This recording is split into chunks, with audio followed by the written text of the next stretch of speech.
In this episode, cinematographer Bobby Bukowski discusses his remarkably diverse career, from working with directors ranging from Diane Keaton to Bobcat Goldthwait, and his fruitful collaboration with Moverman, for whom he shot both The Messenger and his latest film, Rampart, starring Woody Harrelson. Mr. Bukowski is currently shooting a film titled The Iceman in Louisiana, the horrifying story of a mafia assassin who's also a loving family man. That film stars Michael Shannon. And what was it that drew you to photography and cinematography? At first, I wasn't completely drawn. I knew that I wasn't drawn to the track as a doctor, so I kind of gave myself a break in my early 20s and really just started traveling because I had grown up in New York City and I had never been out. So I just felt like maybe if I hit the road, I would start, at least discovering things that I didn't know about myself and about the world. And the first trip I took was I went to China and I took Trans-Siberian Express across China, Mongolia, into Europe, into Russia, Europe, and I don't know. I just started having this awakening about, and particularly I found on my travels that I was very moved and excited by visuals, by light, by color, by shapes, and it was just, and I had a camera in my hands, a still, old Nichromat camera, and I just started taking photographs, and I started thinking that this was a real interesting way to experience life, and I had a good friend who was a film editor at that time, and she was one of my best friends at the time, and she saw some of my photographs and said, well, maybe, you should start thinking a little bit about possibly making films, because it seems like you have an eye. So it's pretty much what prompted me. I was on a trip in India, and I was following a group of Tibetans, an entourage of Tibetan Buddhists who were following the Dalai Lama to all the sacred Buddhist sites along the Ganges River. And it was the first time I had a video camera in my hand. It was a one-chip black and white old Sony video camera, and I started recording images. And that's when I first started recording images, and I got really, really excited about that. I spent the rest of the year in India going around north, south, east, west, the entire country, recording stuff on this video camera. And then I said, yeah, this is something that I really enjoy. I got back to New York after that trip and decided to apply to the graduate school, Tisch School of the Arts at NYU, using the material that I had taken in India, and got accepted there. So that was really the beginning of my journey as a cinematographer. Wow. I hear from writers and actors that life experience is an important part of being good at what they do as being artists. I mean, kind of opening your eyes to different areas of the world beyond, the bubble that we all kind of put ourselves in. Would you say it was equally important for you and for your work, having that life experience? Yeah, I would say life experience was a really good, big motivating factor in prompting me into cinematography. I really feel like one has to be, as an artist, has to be shaken in a way. I think you cannot be complacent and be an artist because I think if you just sit in one place and experience the things that you experience every day, you don't really see anything. You become inured to what's around you when you spend so much time someplace. I always think foreigners have a much more interesting visual and even behavioral perspective on the place, because their reactions are fresh, and I feel the same way. I know I just go into areas and maybe I'll be in a small village in South America and I'll say, where's this waterfall? And you'll ask, 100 locals where this waterfall is, and they have no idea. And then ultimately you realize it's about a half a mile around the corner from where you're asking everybody. So it's just an example of how I think people become kind of just very myopic, I suppose is the word, when they stay in a place that they're used to and they don't really journey out. And I think as soon as you decide to leave home and explore foreign places, your eyes, your ears, your senses to experience something completely new. It's interesting because you're bringing up examining the world around you and different locales and things.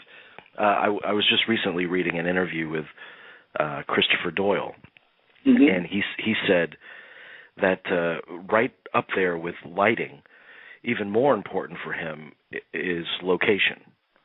Yeah. Oh, yeah, of course. You feel that way as well? Yeah, it's very, very interesting. I've been spending 6 weeks of the past 4 years of my life teaching lighting to students at the Tisch School of the Arts. They opened a school, in Singapore. And the thing that I mostly talk about, I'm supposed to be teaching them lighting, but the thing I teach them most about photography is precisely that, locations. It's really the raw material of everything in photography. I know I'm on a film down here in Shreveport, Louisiana right now, and I was walking around with the locations manager and the production designer, and I walk into a place and I say, let's get out of here. And they were like, well, you didn't really look around at all. And I said, it's such an immediate reaction I have to a location. You walk into a place or to a place, and very, very suddenly you can discern whether it moves you in the way that you're compelled to photograph it. And I just feel like, you walk into a space and it awes you or it doesn't, and that's a very quick reaction. I liken it all the time to like when you walk, the first time you open a door into a place that you potentially might live in, a new home, and I think those first reactions are always the true ones. Well, and you need that technical knowledge for the groundwork, for the foundation, I would think. But really, you have to have a sense of storytelling too. Yeah, I mean, you walk to a location and right away you I think as a cinematographer you don't experience it from one perspective immediately. You are projected into all the various angles that the location will afford, and that you're right. That's completely from experience, because you could get up in that corner in a high angle with a 25 millimeter lens, and you're going to see this, and you know that, now you could get lowered here, and looking up, and there's going to be a big tree that will be in the background against the sky, and you see all those perspectives. It's funny, sometimes you go to a location with a director, and they look at the whole location, and they say, well, I love it, but I just don't like that part over there, and they're ready to reject it, and then you just say, okay, well, we don't have to look at that part over there. So the idea that you could construct a set visually and not have to see 360 degrees, that your vision becomes more rarefied. Yeah.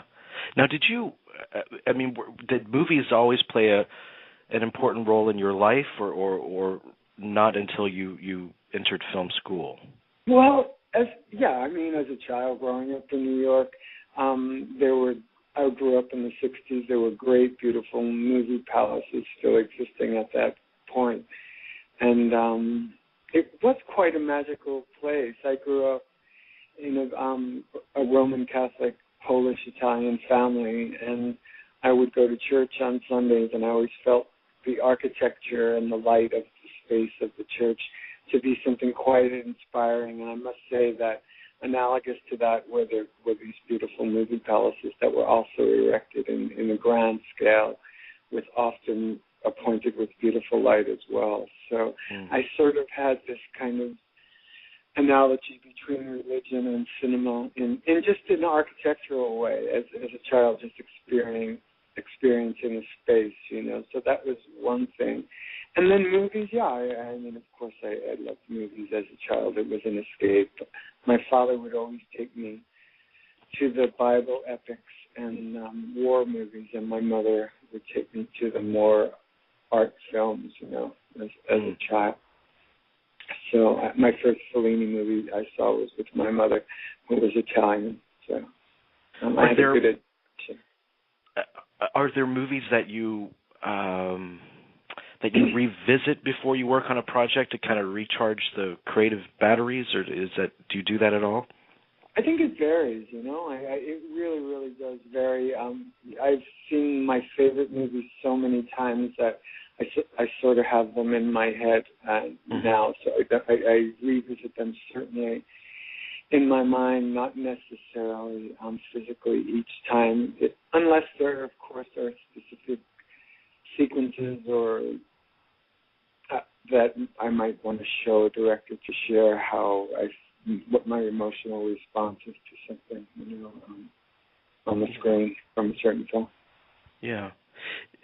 What's interesting is you've worked in the indie world. You've worked some in the bigger budgeted films as well. Mm-hmm. With the independent realm, obviously you have to shoot faster, I would think. What does that do to the creative process? Does it hamper it in any way, or does it kind of jumpstart it?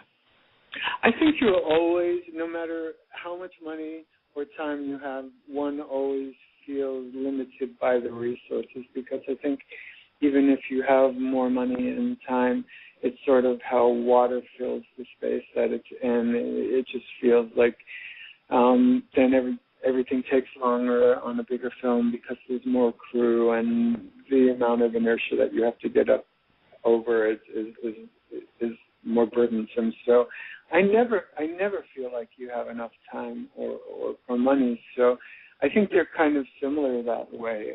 I must say with independent films, the reason why I champion them more is that often they're first-time directors dealing with independent films. And I must say that I like working with experienced directors because we have a dialogue that is a little bit more familiar. But the thing that I like about first-time directors is that they teach me a lot because they're experiencing something for the first time, and they approach it with a certain innocence. And I think being a human being, I can very easily relax back into habits, and it's really nice to be shaken not only in your art but in your life from your habits. And first-time directors are usually those people that will just see something in a way and say, why can't we do it this way? And the answer to that is always, oh yeah, well, we can do it that way.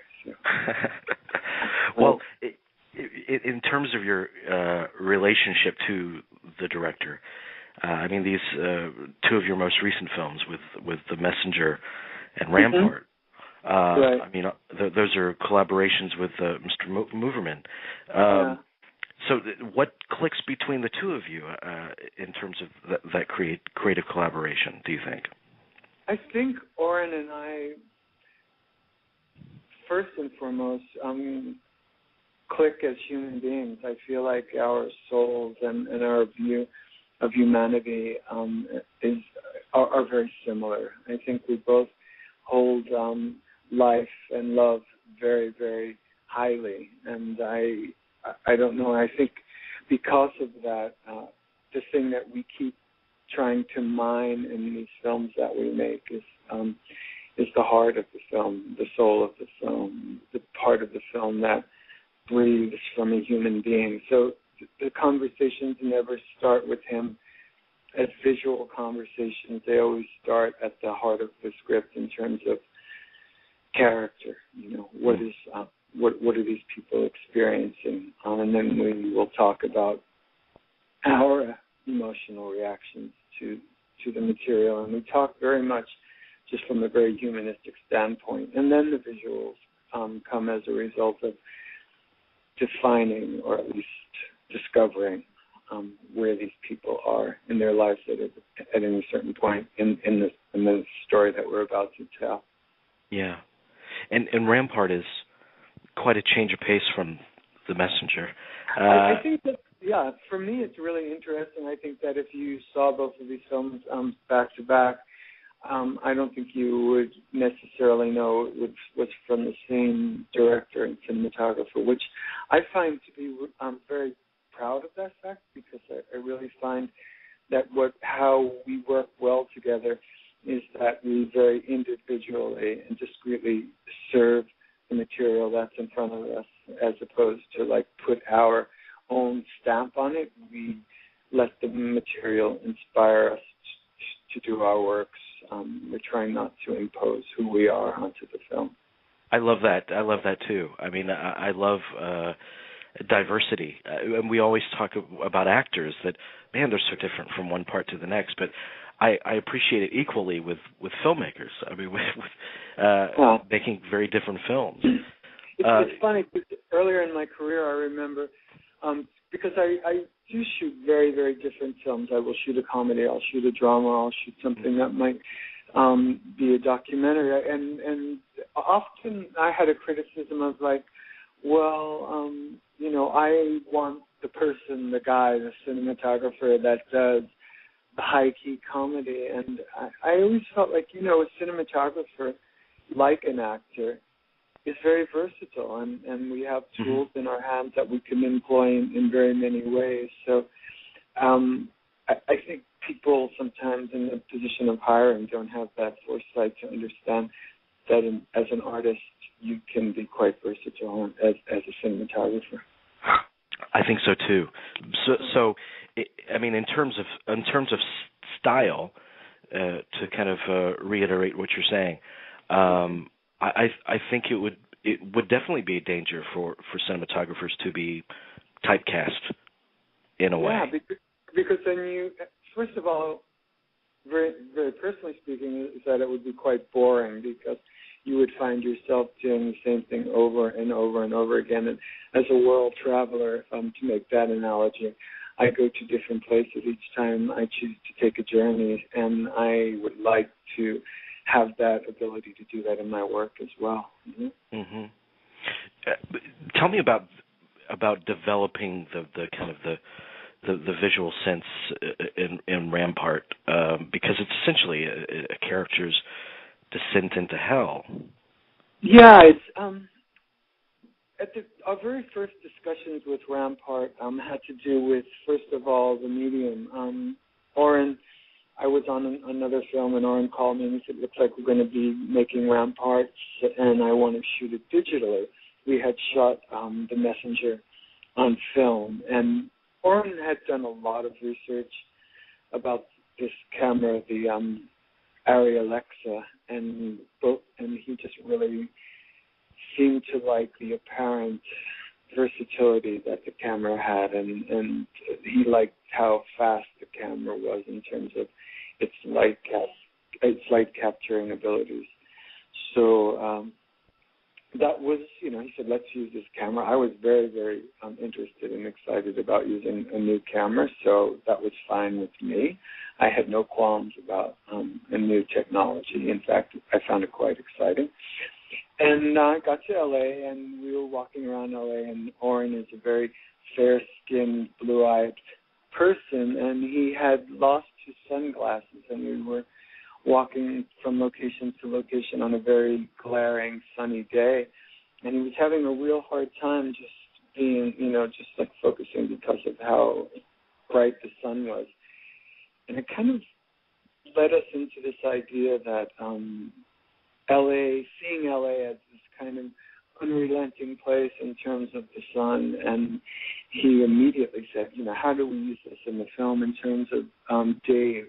Like, how do we see him in the world of his exteriors in LA? And then we started formulating this idea that the sun would become a character in the film in a very invasive way, that any time that we could exploit the corrosive, harsh qualities of sunlight, that we would, because this is a character basically who is being being attacked, the world that he is living in, he can no longer live in because it's changing very quickly.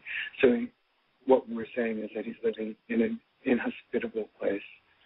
And the best way to show that was to invite the sun into the lens, meaning that we started, normally as a cinematographer, you're protecting the lens from flares and from sun so that you have a very pristine, clear image, and we were doing the opposite. We were inviting the sun to hit the glass. We were using lenses that were built in the 70s that had coatings that were more permeable to flares, and inviting the sun that way. So that was our external when we were dealing with exteriors. He also was talking about how Los Angeles is a desert, basically under all the amount of water that people pour into the ground over there and try to make it look like a jungle. It's virtually a desert, and he wanted to kind of peel back that thin, exoskeleton and just like, exoskin and just like open it up and say, there's the desert lying right underneath. That was exteriors. Interiors, he found that every time you went inside in LA, you had that feeling where your iris is, open up because it's very dark inside when you come in from the brightness. And he thought that our interior should be these quite cloistered, cave-like places where people, particularly David, is trying to keep that sun that's kind of hitting him all the time and attacking him outside. But if he chose to be inside, it could be a dark place. So I think visually we came up with this theme of these very dark cave-like interiors, versus these very bright exteriors. And in those interiors, those are the places that David could hide. So naturally, he would keep them a little dark because now he has a choice. He has no choice outside because the sun is the sun. But in interiors, he could close the shade. He could, he could shut off a light. And listening to you talk about the visual scheme of the film, I mean, I think of a romantic comedy, and essentially those need to look very kind of clean and pristine. And a movie like Rampart, that's designed as you just explained, is a little bit more bold stylistically. Is there ever danger of going too far? I mean, do you think about that? I think you might. I think danger is an operative word in what you just asked me, because I think maybe the word danger would translate in Oren's and my mind as adventurous. I think that there's constantly the thought that something might be too dark or something might be too bright. And any time I would ask Oren, do you think this is too dark or do you think this is too bright?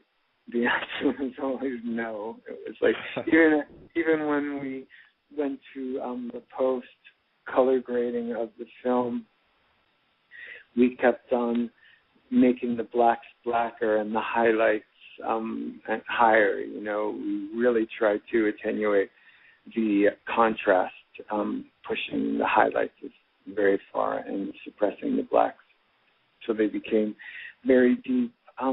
Oren said something very interesting about Dave from the very beginning. He said that this was a man who, by the end of the film, will have virtually disappeared, and if you watch the film, we kind of chart this fading, as you will, with interesting techniques. He asked me, like, how do we show a man fading? And of course, like always in a film, you enlist the aid of your designers, your fellow designers, production designer, costume designer.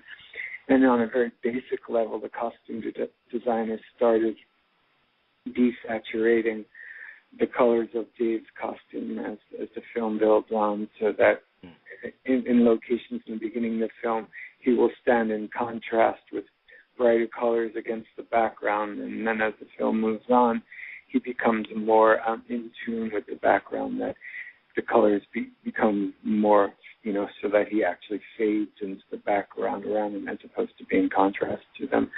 I also started to experiment with the idea that, the way to start to show someone fading is not to show them in their, full corporeal sense. We start to see Dave as a reflection. We start to see him as a shadow, so that we see the evidence of Dave, but we're not looking at Dave directly, even so much that the very last final image of the film is the flickering image of Dave projected against the windshield of his car, and the light is coming in and the light is leaving, and it's an image that as you watch right before your eyes, he's fading, Wow. So it's so exciting to hear you talk about these kind of creative decisions, and that they're all based upon obviously the story and specifically this character with Rampart. I mean, filmmaking is just the most beautiful collaborative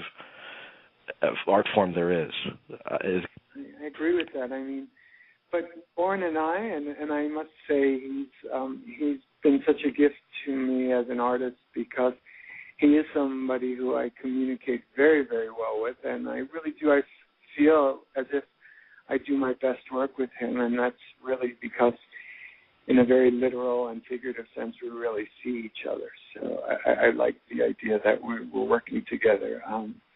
But it always comes from the story. I mean, we attack from the very beginning on each film, from the story, like, where are these people? What are they feeling?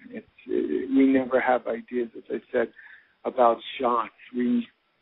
That always comes from, the inside of this person. What is Dave experiencing right now? And how do we depict what he's feeling visually, Something I've always been curious about with cinematography, obviously the director is kind of the main line of communication with the actor, but what is your relationship with the actor generally?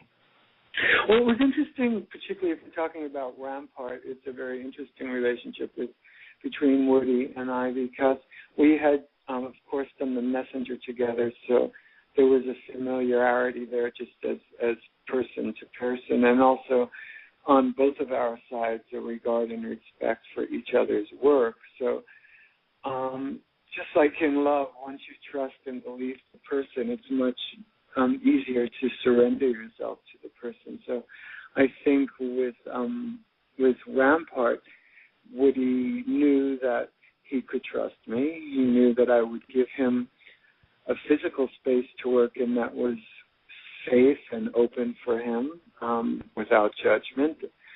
And from the camera is in my hands in both of those films. I operated the camera in both those films.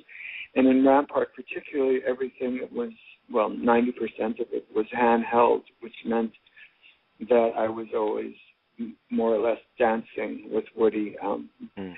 Oren never gives the actors any physical confines. Basically, if we're in a room, the entire room becomes free zone for the actors. So I have to light the set in a way that at any point we could shoot 360 degrees, and sometimes the actor is free to walk out of the room into an exterior space, and I have to be able to follow. So this idea that basically the world is the actor's stage, and this is a very interesting one and a very, I think, freeing one for an actor. And I think the part of trust that comes from Woody is that he knows that I'm going to be with him, that there's never going to be an instance where he's going to go someplace and I'm not going to follow him. So I think he feels very free that way. And I don't know. I just think it is somewhat of a dance because, of course, Woody is a very experienced actor, so he knows the camera very well. He knows what the camera is seeing, and he knows even if his back is to the camera, he knows that the camera is there. So he might use that as, okay, I know Bobby's behind me, and right now I really don't want to show my face, but I know that if I turn around, he'll be there. Creating lighting on the set in a way that an actor can choose whether they want to reveal themselves or hide themselves. So putting enough shadow on a set should an actor choose to want to hide themselves, to go into that shadow. Yeah. Should an actor want to reveal themselves, some light. So not evenly lit set, giving an actor a space in which they can reveal themselves or hide themselves, which I think is what we do as human beings, don't we? We choose to reveal ourselves in situations where we want to be revealed, and we choose to hide ourselves in situations where we don't want to reveal so much. It's such a stunning movie. I mean, I love the film, and I congratulate you on it. You're in Louisiana. What about to shoot there? I'm shooting a film called The Iceman. Michael Shannon starring in it. It's about a man who was a contracted killer in the 70s and 80s. It's based on a real man's life, Richard Kuklinski. He killed for the mob, and it's a story more about how the family life of this man, how a man can lead such a double life and be a kind and benevolent father, husband, and at the same time be a ruthless killer. So the film is mining that territory of a psyche, and again, an excellent actor. I think Michael Shannon is amazing, and I feel the job for me is so simple when an actor gives so much, because that's where your motivation is. It's funny because you prep a film for 5 weeks, 6 weeks, 2 months, however long you prep it for, and the minute the actor shows up, it's always the location.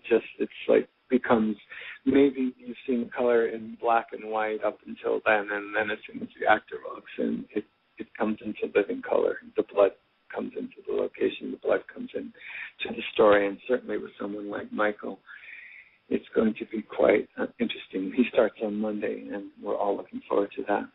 Wow. I recall seeing the HBO documentary interviews with him. Sure. And so when I heard that Michael Shannon was cast, that was a very exciting notion to me. Yeah, me too. I mean, I feel like with someone like Michael, you could virtually, or like Woody, you could virtually tell the entire story in these men's eyes. I think everything else after that is gravy. I think that the human face of someone who is as deep as these actors is all the landscape you really need. And I know Oren always says something really interesting about a script supervisor on The Messenger asked him, well, aren't we shooting an establishing shot of this scene? Because we had just been shooting a close-up of Ben Foster, and it was pretty much the entire scene was on his face. And Oren just very pointedly asked, well, what haven't we established about this scene in Ben's eyes, and it's really poignant to me. It's the idea of establishing something was what is the emotional establishment of the scene, not necessarily the physical establishment of where people are physically, but where they are mentally and emotionally. That's it for this episode of our Art of Cinematography series. You can listen in on additional episodes and interviews with many of today's top cinematographers, including Robert Richardson, Vilmos Zsigmond, Alan Davia, Paul Cameron, Jeff Cronenwith, and more by visiting MovieGeeksUnited.net/Art of Cinematography.